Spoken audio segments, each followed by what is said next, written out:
So you're busking on the street, right?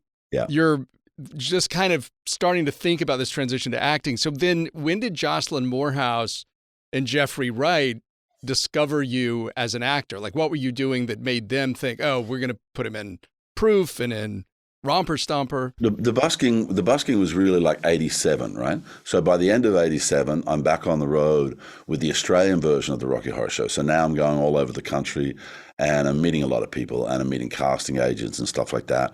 I ended up, in January of 87, I got out the yellow pages and just called, looked up theatrical agents and started calling somebody. The first person to pick up the phone was a company called Bedford and Pierce, a lady called Shirley Pierce.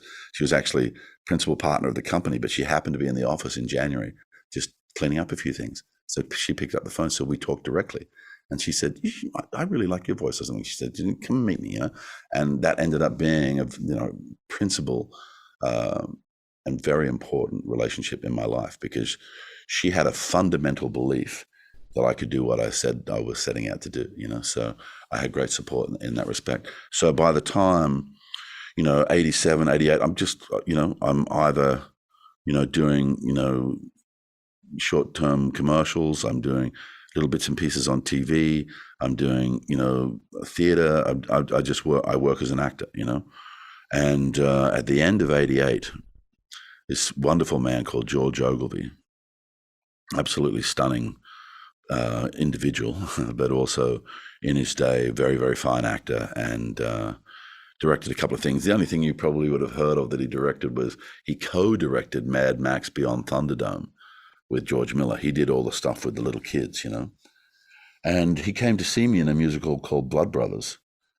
And I met him afterwards, but he didn't say anything, And probably about 4 months later, I was just coming back from doing a little theater thing in Melbourne.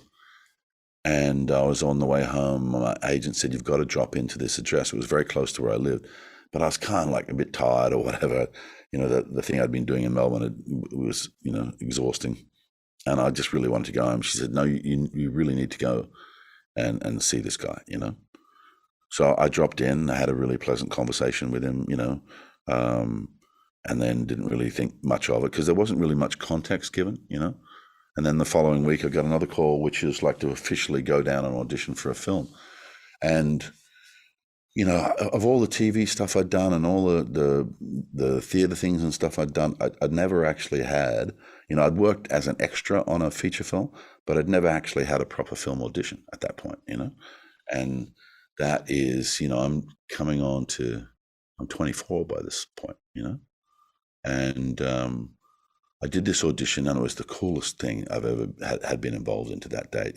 He had 16 actors in the room, and he said, you are the actors I don't want to work with. There's a bunch of roles in the film. At the end of the day, I'll know in this environment who's going to play who. So most of the roles of the film were cast from that one audition, 8 guys, 8 girls, all these different exercises. And it went for 8 hours. It was an 8-hour audition. Well, what kind of exercises? Just, acting exercises to see who can follow direction, acting exercises to see who runs out of ideas, acting exercises to see who is aware of themselves in space. I did the same. I took exactly that template when I shot a movie called The Water Diviner that I directed to get my main cast.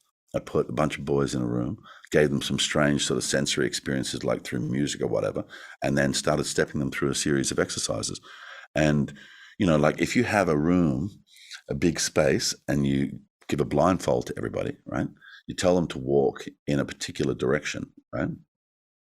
To not bump into each other. If they bump into each other, they have to stop and they're done. You walk in a particular direction and stop when you think it's the right time to stop. Okay.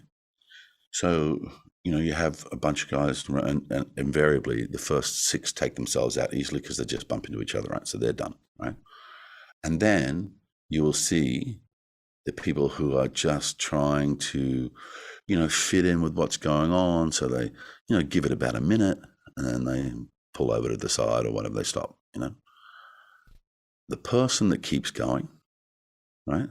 who just keeps going until there's another instruction, right? That's the one you want to work with.